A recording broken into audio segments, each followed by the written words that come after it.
Bom dia, ouvintes da Rádio Curitiba. Bom dia, ouvintes da Rádio Curitiba FM. Estamos no ar com Esse é Meu Negócio.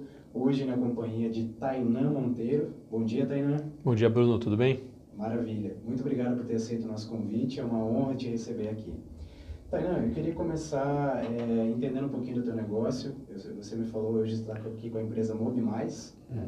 E você tem ajudado aí o mercado a desenvolver tecnologia de alguma maneira, que é uma questão de carência para algumas empresas hoje, né, que estão talvez aí limitadas à questão das indústrias de software, né, que têm desenvolvido esse tipo de trabalho. Como que tem sido a tua atuação hoje e qual o diferencial que você tem conseguido entregar para as pessoas? Que bacana, Bruno. Primeiro, a gente sempre teve o sonho e sempre mantém esse sonho de mudar o mundo com a tecnologia, né?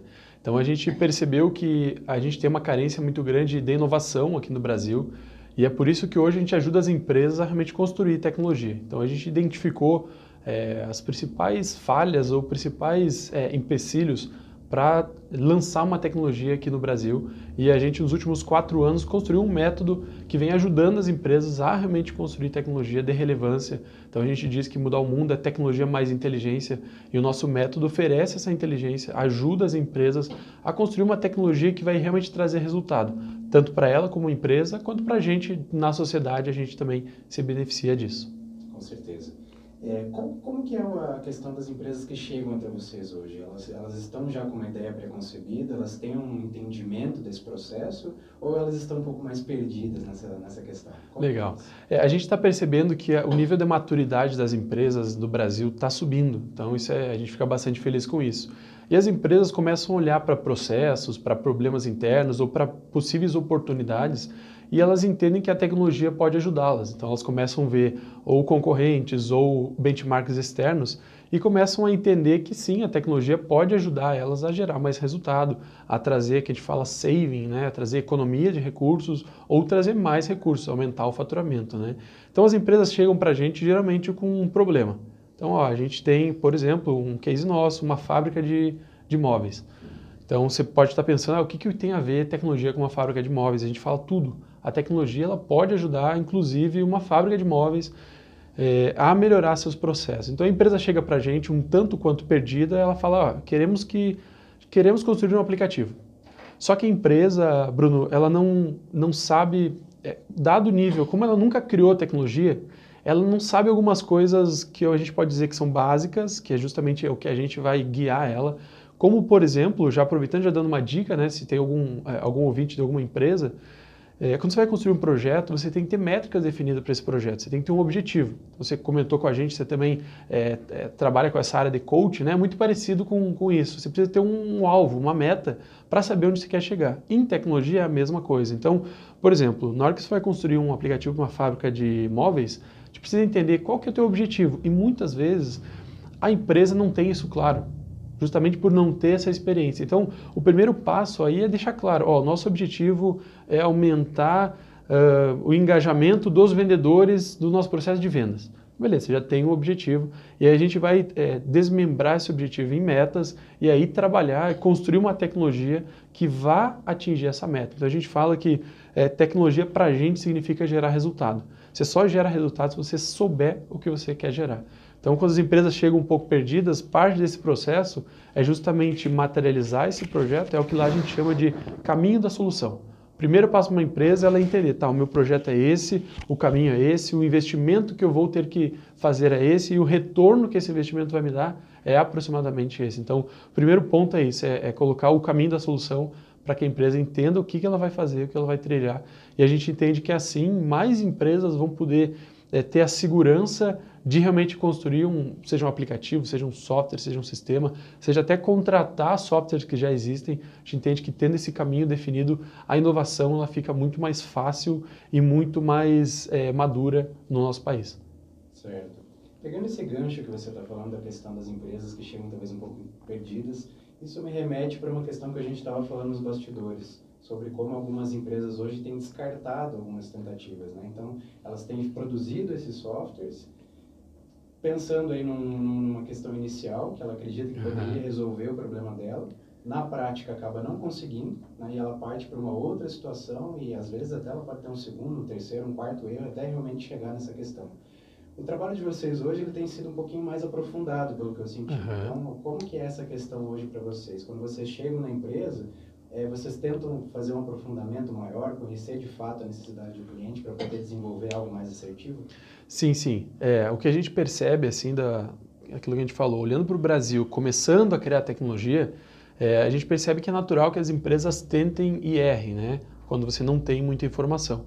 E a gente primeiro entendeu que não precisa. Então a gente não precisa tentar investir 1 ano, 2 anos para depois ver que não funcionou. Então as empresas quando começam, vamos dizer, perdidas, elas vão, contratam uma fábrica de software, a fábrica desenvolve, e a gente tem uma estatística que é assustadora, que 80% do software desenvolvido no mundo é descartado.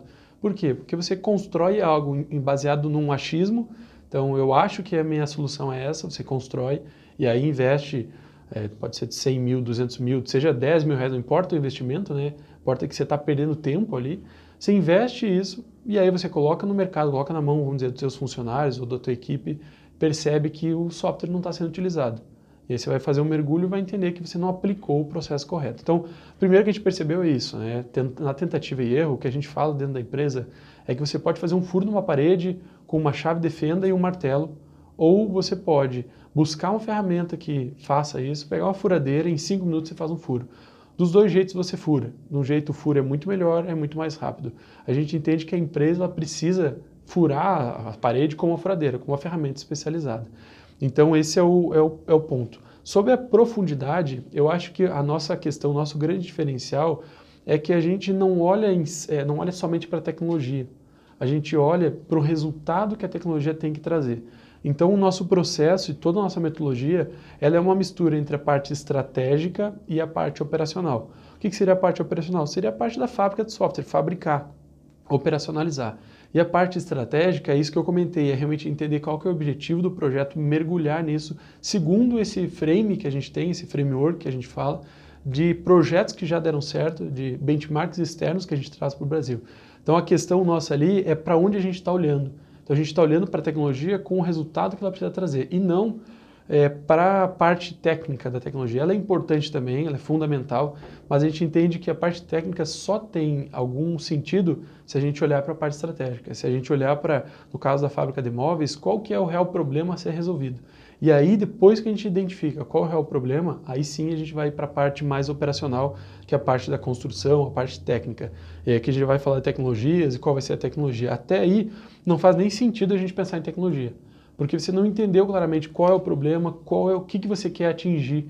E aí, depois que você entende isso, aí sim vai para a tecnologia. Mas até chegar nesse ponto tem um caminho que é onde a gente mergulha bastante e depois de mergulhado, a tecnologia você tem grandes desafios como a adoção da tecnologia. Não adianta só você construir uma tecnologia, você precisa colocar ela no mercado. Então, seja para usuários internos ou externos, o ser humano é um ser imprevisível, que a gente diz, né? Isso é natural, a gente entende isso e a gente acompanha a utilização do software, a gente acompanha os problemas e sempre vai melhorando ele. Então, a gente também entende que a tecnologia é algo constante e crescente. Você não constrói um sistema e ele está pronto. Vai construindo, a gente usa o método que é bastante difundido nos Estados Unidos, que é o método Lean Startup, que a gente usa, a gente aplica isso dentro do software, e tem métodos ágeis de desenvolvimento. Então a gente constrói uma tecnologia, mede ela com os usuários, o que funcionou a gente mantém, o que não funcionou a gente descarta e vai fazendo iterações. Então garantindo que sempre a empresa vá tendo resultados dentro desse processo, para no final das contas a gente ter tecnologia que realmente gera resultado e não simplesmente um software de prateleira, que seria um dos maiores erros que a gente poderia cometer, software ali que ninguém está utilizando, né? Então acho que seria, respondendo a tua pergunta, o aprofundamento que a gente dá é principalmente essa visão da tecnologia de resultado. Certo, ok. Tânia, a gente já recebeu outras pessoas aqui que falam para a gente a respeito do fato do Brasil estar engatinhando, digamos assim, em questão tecnológica. Já está alguns anos atrás em relação a outras questões. É muito desafiador hoje você fazer um projeto como esse num país como o Brasil, ou ao contrário até, quem sabe, isso possibilita que isso torne essa abertura mais fácil pelas pessoas? Sim, sim. Eu gostei da visão do contrário, né? A visão da gente olhar para o que poderia ser um problema, né? Para a gente estar num país tem alguns problemas que a gente conhece, né? Mas a gente realmente, eu concordo com a visão da gente olhar pelo outro lado. Até a gente teve uma entrevista com o fundador do aplicativo Waze, que ele teve aqui no Brasil, e aí ele fala que o Brasil é um país maravilhoso. A gente tem um mercado gigantesco que qualquer empresa de fora olha para cá, a gente tem 200 milhões de pessoas, e a adoção da tecnologia no nosso mercado ela é mais fácil, dado o nosso estágio. Então, para uma empresa colocar a tecnologia aqui, para ela a adoção é mais fácil. Então, a gente tem que realmente olhar para o nosso cenário, olhar para o Brasil, olhar para ver o que funciona aqui e aplicar isso. Eu vejo que as empresas aqui no Brasil, elas têm uma oportunidade gigantesca, gigantesca mesmo, de usar a tecnologia a seu favor. Então, até um case que a gente estava comentando aqui nos bastidores, né, uma transportadora, ela tem 500 caminhões, a gente estava comentando, só para vocês, estou falando os números para vocês conseguirem calcular, né, o que significa e como a empresa pode explorar isso daí. Bom, ela tinha 500 caminhões e ela executava um processo no caminhão que levava 1 hora por caminhão por dia. Então, consumia-se dentro da empresa 500 horas dentro desse processo. A empresa olhou para isso e viu, não, a tecnologia pode resolver. Aplicou esse processo, então foi realmente resolver o que precisava ser resolvido. Porque muitas vezes a empresa ela vem com a visão e quer fazer uma coisa ou muito grande e aí às vezes falta foco. Então a gente entende que não, precisa focar, fazer uma coisa por vez. Então a empresa foi lá e construiu a tecnologia. Esse processo que levava 1 hora por caminhão passou a levar 15 minutos. Ou seja, a empresa economiza 45 minutos por dia dentro desses 500 caminhões. A economia média de, não sou tão bom em matemática, mas 300 a 400 horas dia. Então multiplica isso por 20 dias no mês e você percebe quanto essa empresa está economizando. E o que a gente percebe então é que as empresas têm, como a gente tem um baixo nível de tecnologia aqui, elas têm um potencial muito grande para explorar. Elas podem, inclusive, vender parte da tecnologia que elas desenvolvem para outras empresas. Então, isso também pode ser feito. Então, no caso desse case aqui, esse player, ele vende, inclusive, tecnologia para outros players maiores. Então, como você tem pouca tecnologia no mercado, a tecnologia que você coloca vai gerar muito resultado. Então, acho que a gente tem que, os empresários têm que olhar para isso como uma grande oportunidade que a gente tem. Diferente do mercado mais avançado, que você já tem muita tecnologia, então o desafio para construir mais tecnologia é maior ainda. Então você tem que ir a coisas muito mais avançadas, você tem que ir a inteligência artificial, coisas um pouco mais avançadas, né? Que aqui no Brasil a gente não precisa tanto para gerar esse resultado. Então no caso desse software que eu comentei, ele não tem nada avançado, além de você ter construído ele da maneira correta, ter orientado ele para resultado. Só essa empresa está economizando aí 400 horas dia. Então é só multiplicar pelo valor hora que você já tem uma base de quanto em faturamento você está salvando, né? E a gente entende que essa economia, ela volta para o mercado, porque essa empresa, ela pode usar essas 400 horas, não para demitir os funcionários. Eu acho que as empresas não têm esse mindset. Elas usam essas 400 horas para gerar mais resultado para o mercado.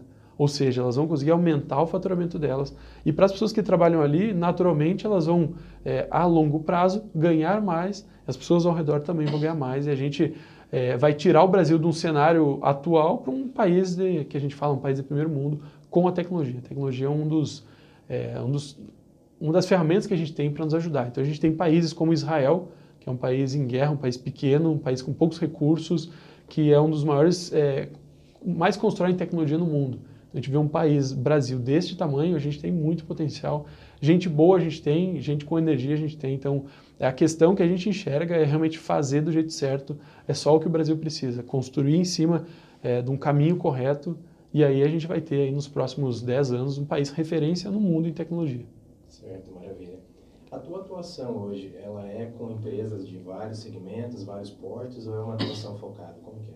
Hoje a gente trabalha com, principalmente, tá? Empresas com faturamento até 50 milhões, acima de 50 milhões por ano. Então, por que eu digo isso? Hoje são as empresas que vão ter o retorno sobre investimento mais rápido. Então, a empresa investiu R$200 mil num software e em menos de um ano ela retorna esse investimento.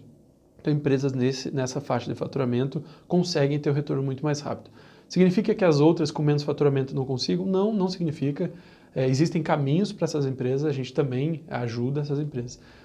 E para startups, a gente ajuda a startup que está começando. Então, do mesmo jeito que a gente entendeu o que precisava fazer para as empresas gerarem tecnologia, a gente também entendeu o que startups precisavam fazer no estágio inicial para se preparar para construir tecnologia. Então, a gente ajuda esses dois segmentos aí dentro da Mob+. Entendo.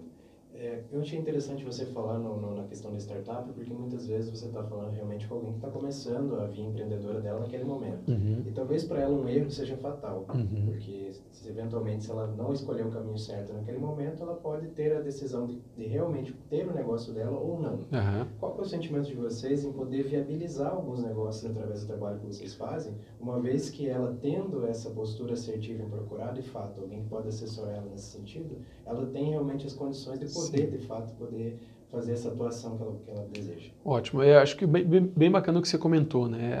A pessoa ser assertiva nessa etapa, ou todas as outras etapas, é fundamental, mas principalmente nessa, né? Numa empresa, quando você não é tão assertivo, você tem margem para errar. Então, as empresas podem desperdiçar, não deveriam, mas podem, isso não vai quebrar a empresa. Mas numa startup, a margem é menor. Então, como que a gente atua? Onde a gente enxerga que é a nossa responsabilidade?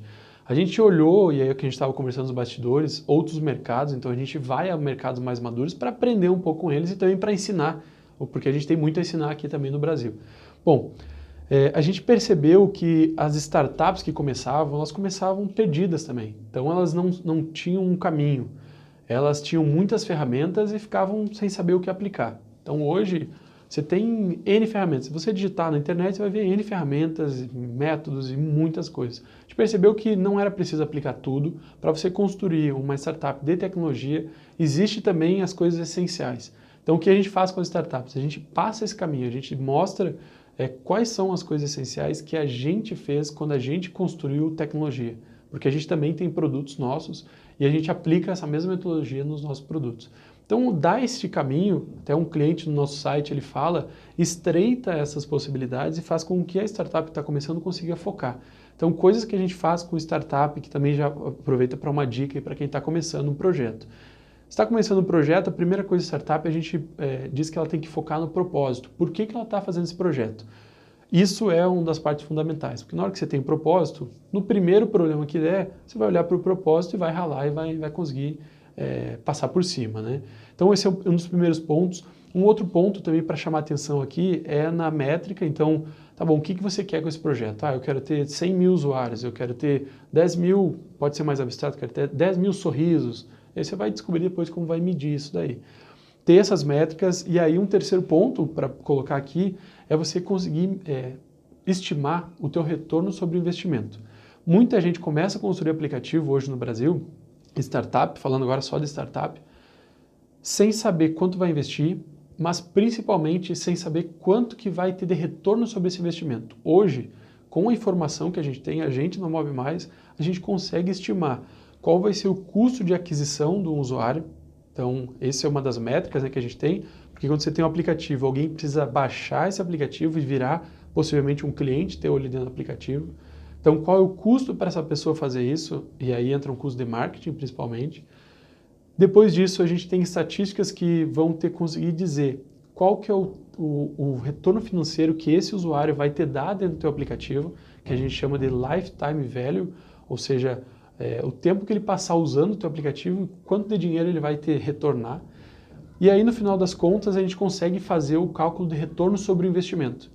Ou seja, quanto custou para eu adquirir um usuário, quanto esse usuário me trouxe e qual foi o meu retorno sobre o investimento. Então, esse cálculo, para a pessoa que está começando uma startup, faz com que ela comece já com um nível de maturidade maior, que ela já esteja mais preparada. Então, dentro desse processo acontece, a gente vê negócios que você coloca no papel e vê que, se não mudar alguma coisa, o negócio vai operar em prejuízo. Sem essa informação, a pessoa construiria startup de tecnologia, colocaria 1 ano, 2 anos da energia dela e descobriria, não, poxa, agora a gente vai ter que mudar. Então a gente entende que não precisa, a gente pode fazer isso antes, pode se planejar antes, para realmente trazer esse resultado de uma maneira mais assertiva. Então essa é a principal maneira que a gente ajuda aí startups que estão começando. Depois de passar por esse processo, a gente vai assessorar elas para fazer da melhor maneira possível. Então, para as startups a gente tem planos diferentes de empresas, né, obviamente, são planos mais acessíveis. É um trabalho que a gente faz de acompanhar essa startup e aí nos pilares estratégicos, técnico e design também. Então, esses pilares aí que a gente vai acompanhar as startups durante todo esse processo. Certo. Tainá, é muito comum que talvez uma empresa chegue a vocês com uma intenção que vocês vislumbram ali naquele primeiro momento que não seria plausível para ser executada? E como que é a abordagem para realmente fazer ela entender que ela está com uma ideia que talvez não seja muito bacana para a estratégia dela? Legal, essa pergunta é muito boa porque realmente é um desafio, né? A empresa, geralmente, principalmente empresários, né, eles têm a visão. E a gente tem o conhecimento do que a gente já viu acontecer e do nosso método, né? Então, a primeira coisa que a gente faz lá, a gente separa a visão do método. Então, a gente diz para o empreendedor, seja ele startup ou empresa, que a gente confia principalmente no método e quando ele entra para trabalhar com a gente, tem que confiar no método. Então, o método vai dizer para a gente se é factível ou não. Então, aí a gente tira um pouco do achismo, né? E aí o próprio empresa ela começa a olhar e entender, não, realmente, se eu aplicar isso vai ter este resultado e se eu aplicar da maneira que eu estava imaginando, não vai fazer sentido. Desculpa o celular ali. Então, através do método, a empresa e a gente consegue realmente perceber que aquilo não é factível, né? A gente diz uma coisa que é um grande cuidado que a gente tem que ter. A gente não consegue saber se vai dar certo ou não. Não tem como, né? A gente teria que ter uma bola de cristal para ver o futuro. Mas a gente consegue, dentro do nosso método, a partir do que a gente aprendeu, indicar o caminho correto com mais assertividade. Então, para a gente mudar essa visão, a gente aplica no método e a gente consegue, junto com a empresa, realmente entender se aquilo faz sentido ou não. Porque o que a gente percebe é que o trabalho é feito a quatro mãos. Então, a empresa, junto com a gente entra assessorando, mas no final das contas, quem entende do desafio do dia a dia da operação é a própria empresa. Então a gente fala, uma fábrica de sofás entende do quê? Fabricar sofás.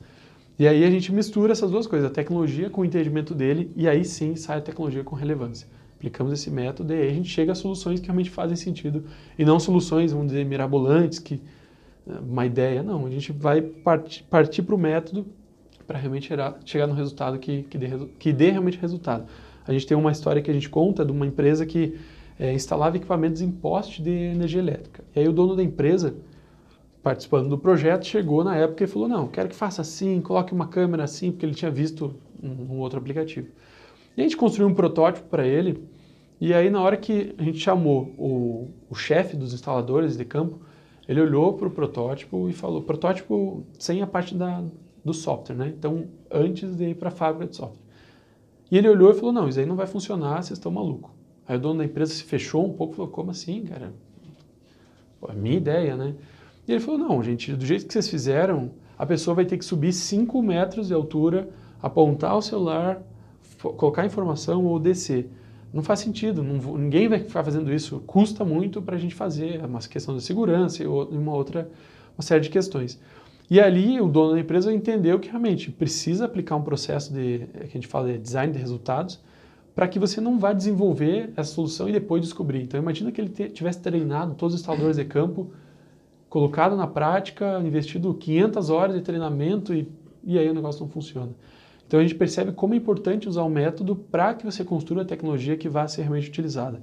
Para quem é de fora, não é da tecnologia, essas coisas que eu estou comentando não são naturais, né? Porque e aí o nosso desafio, principalmente para as empresas, é educar e mostrar o caminho correto. Então, aquilo que você perguntou, né? Cara, como é que você faz para dizer o caminho correto? É mostrar para o cara tanto cases, quanto como esse método funciona para a gente conseguir orientar, né? A gente diz que é como um filho que coloca o dedo na tomada, né? Então, a criança nunca colocou o dedo na tomada, ela não sabe como ela quer colocar, mas você como pai sabe o que vai acontecer se ela colocar e é teu dever mostrar para ela o caminho. Então, nosso papel como empresa também é uma certa educação no mercado para mostrar como é importante fazer a coisa da maneira certa e não fazer no feeling, né? Que é uma das heranças que a gente tem no Brasil, né? Fazer a coisa fazendo um jeitinho, vai fazendo. Então, tem coisas que não precisa. Então, no mesmo caso da rádio, na hora que você vai construir uma rádio, você vê como que as outras rádios funcionam, qual software elas utilizam, você não precisa ficar tentando no escuro, tentando ir fazendo. A mesma coisa acontece para a tecnologia. Certo, com certeza. Me diga uma coisa, eu imagino que existe uma resistência grande em algumas empresas, em alguns mercados, em alguns segmentos, né? E quebrar essa empresa, imagino que seja quebrar essa resistência, né? seja um grande desafio. Para você realmente hoje entrar dentro de uma empresa e convencê-la, né, de que esse tipo de trabalho ele tem todo um diferencial e uma importância dentro dessa questão, qual que é, na verdade, o principal dificuldade que você encontra e o argumento principal que você tem utilizado para realmente conseguir quebrar essa barreira. Que bacana. Eu acho que o argumento tem bastante ali do que você comentou ali, talvez sem querer, mas vou puxar, né? Você falou quebrar a empresa, né?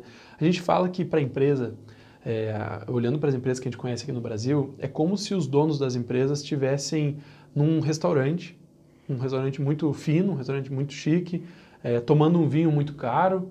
Então eles estão comendo uma comida maravilhosa ali, sendo muito bem atendidos, né? Imagine essa imagem. É como se fossem os diretores das empresas ali. Então, os caras estão faturando bem, estão rodando bem, por mais que o país esteja dentro de um cenário de recessão, eles estão faturando, estão rodando. Então o cara está lá comendo um filé mignon importado, só que ele não sabe que esse restaurante está dentro do Titanic. Então, acho que esse é o ponto e é um dos principais argumentos para as empresas, né?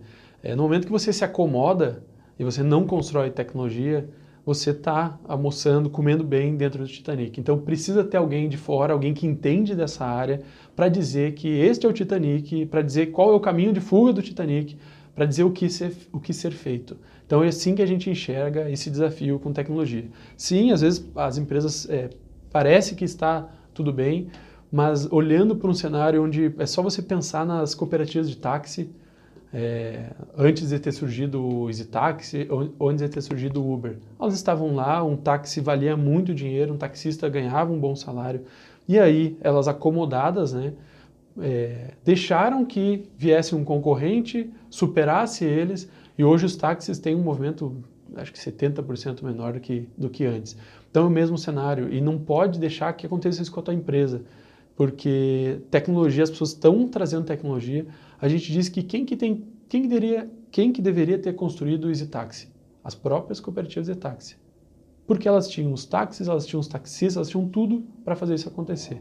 Então o que a gente vê nas empresas é isso. Hoje as empresas aqui no Brasil, elas têm tudo para fazer acontecer. O que elas precisam é realmente olhar e entender como é importante fazer isso, não deixar vir um concorrente com uma tecnologia melhor, não deixar ela ser substituída por uma outra tecnologia. Então, acho que o ponto é esse. Fica muito na minha cabeça essa imagem, né? Eu comendo ali num bom restaurante, mas ele está dentro do Titanic. E isso é médio prazo. Essas empresas que não inovarem, elas têm a tendência de perderem muito mercado para empresas mais jovens, né? A gente tem o cenário de grandes empresas, falo grandes empresas mundiais, olhando para esse método de trabalhar de startup. A gente tem bancos, então aqui no Brasil a gente já tem esses bancos digitais, que eles vêm de certa maneira, confrontando o banco tradicional. E se o banco tradicional não se reinventar, não inovar com inteligência, ele vai ficar para trás naturalmente. Então, acho que o desafio é esse, a gente mostrar para as empresas como é importante e mais que simplesmente construir tecnologia, porque não é esse o ponto, não é só construir tecnologia, é construir tecnologia que vai dar resultado para a empresa. Então, se você me perguntar, qual que é a grande diferença da MobMais para uma fábrica de software? É que a gente vai estar ao teu lado, te ajudar para realmente construir tecnologia que vai gerar resultado.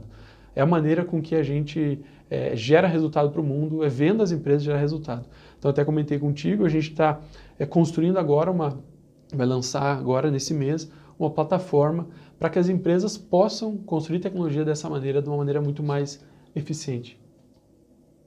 A gente está chegando aqui no nosso tempo ao final, mas antes, para a gente finalizar, eu queria saber o seguinte.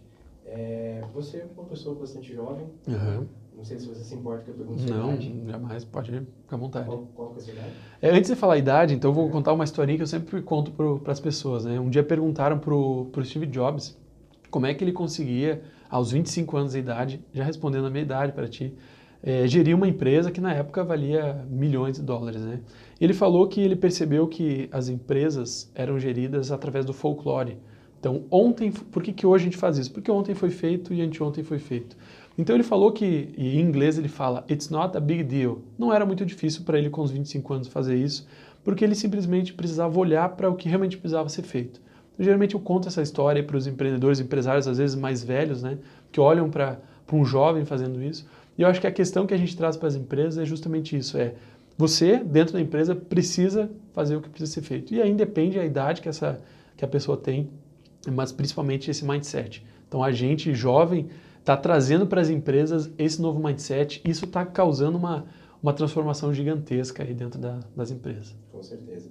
Eu te perguntei isso até pelo seguinte, a gente tem muitas pessoas que estão nos ouvindo, que são jovens, estão pensando em começar seu primeiro negócio, ou de repente já até estão no mercado, estão, né, já trilhando essa estrada aí tão complexa do empreendedorismo.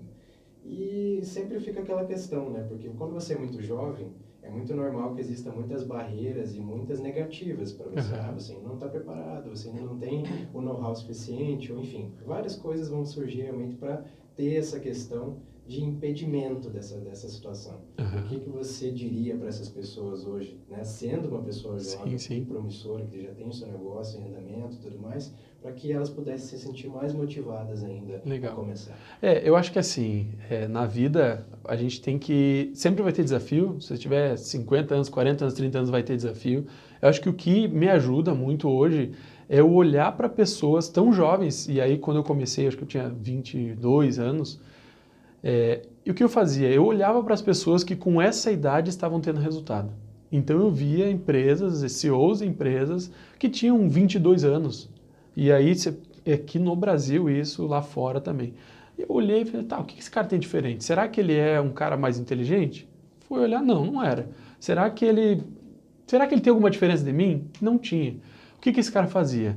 O que ele tinha de gaps, ou seja, o que ele tinha de falhas, ele buscava um conhecimento, um estudo, ele procurava pessoas que tinham complementos a ele. Então, no caso da nossa empresa, eu sou jovem, eu tenho 25 anos, tem muitas coisas que eu não vivi. O que eu faço? Dentro da empresa eu trago pessoas para complementar isso. Então a gente tem o nosso gerente de operação, que ele fez agora 39 anos. Então ele já tem uma vivência, ele já vem de uma outra geração. Então acho que a questão é olhar para o que você entende como gap, buscar isso de alguma maneira, pode ser internamente, pode ser com cursos, pode ser com uma formação ou com outras pessoas para te ajudar. Mas o ponto que eu acho que que desbloqueia mais é você olhar pessoas jovens e ver o que elas fizeram. Na hora que você vê que alguém com menos idade que você fez, o que você vai entender é que não tem por que você não fazer. Então, eu acho que a gente, ser humano, a gente é igual, seja eu aqui ou seja em qualquer lugar do mundo, um ser humano, a gente tem a mesma capacidade em todos os sentidos. O que muda, eu acho que é a questão do mindset, a questão da visão. Então, se eu hoje estivesse começando um negócio aos 20 anos, aos 22, aos 25, a qualquer idade, eu ia procurar realmente as pessoas que já fizeram, conversar com elas. A gente fala isso muito no mercado de startup, de você ter uma mentoria, de você tomar um café com uma pessoa. Buscar referências. Buscar referência, e eu acho que uma coisa assim que me ajuda bastante assim, e aí eu passo isso pro pessoal na empresa. Quando você não sabe alguma coisa, a melhor coisa do mundo é falar que você não sabe. Então, tem muitas coisas que eu não sei, eu peço ajuda. Então eu peço ajuda pro meu time, o Riva está aqui com a gente, ele sabe como é isso. Eu chego francamente, e as pessoas às vezes me perguntam, isso aqui como é que faz? Eu olho e falo, não sei. E ter esse desprendimento para assumir que tem coisas que você não sabe, é uma das coisas que mais facilitam esse processo. Porque o que eu não recomendo é a pessoa achar que sabe, que aí eu já vejo que esse é um dos problemas que acontece no nosso trabalho, né, com as empresas. Você achar que sabe e na prática você não sabe que você está dentro do Titanic. Então, para quem é jovem e está começando, olhe para referências jovens, se isso for uma coisa que está na cabeça. Mas um dia eu ouvi uma pessoa me falando uma coisa que me mudou bastante. Eles falavam, eu chego numa empresa, o diretor tem 50 anos, 40 anos, ele olha, eu tenho a idade do filho dele. E eu me senti um pouco deslocado com isso. E aí que essa pessoa me falou assim, Tainá, não se sinta assim. Porque essa pessoa, ela está olhando para você justamente com essa nova visão, essa nova energia. Então, o que eu recomendo é olhe para o que ser jovem tem de forte e reforce isso. E o que ser jovem tem de fraco, busque coisas para resolver isso. Então, no nosso caso, a gente tem dentro da empresa uma gestão um pouco mais velha, porque existem falhas que alguém jovem, por não ter tido a experiência, tem. E aí você complementa essas falhas, você resolve esses problemas, colocando outras pessoas, outras energias, outras skills, né, outras capacidades ali. Então, acho que seria essa a indicação. Acho que a gente não pode deixar de fazer. Eu acho que a gente ganha fazendo, mesmo que a gente vai errar, isso é natural, todo mundo erra, a gente tem que fazer e tem que arriscar também. Acho que esse é o ponto que tem muito a ver com o que a gente faz com as empresas precisam sair e arriscar para construir tecnologia, os jovens precisam sair e arriscar para empreender. Então, acho que o cenário é esse, a gente precisa trazer riqueza para o Brasil, fazendo a coisa acontecer. E aqui no Brasil, a melhor coisa que a gente tem é o brasileiro, a gente tem muita energia, a gente acorda cedo, as pessoas acordam 5 horas da manhã para ir trabalhar, então a gente tem uma energia muito forte. essa coisa, aproveitando, já me alongando, mas o que a gente fala que tem um jeitinho brasileiro, tem um lado ruim e tem um lado bom. Você vai na Alemanha, você pede para a pessoa fazer uma tarefa, ele fala, it's not my job. Não é meu trabalho, não farei. Aqui no Brasil não, a gente tem essa flexibilidade, então a gente consegue fazer mais coisas do que a gente seria apto, e a gente tem que usar isso a nosso favor. Então o jovem ele tem que empreender, as empresas têm que inovar. É assim que a gente vai construir um caminho de inovação e de riqueza mesmo no nosso país. Com certeza. Uma versatilidade sempre importante, né? Sim. Com certeza. Obrigado por estar aqui com a gente hoje, Tainá. Foi um grande prazer te receber.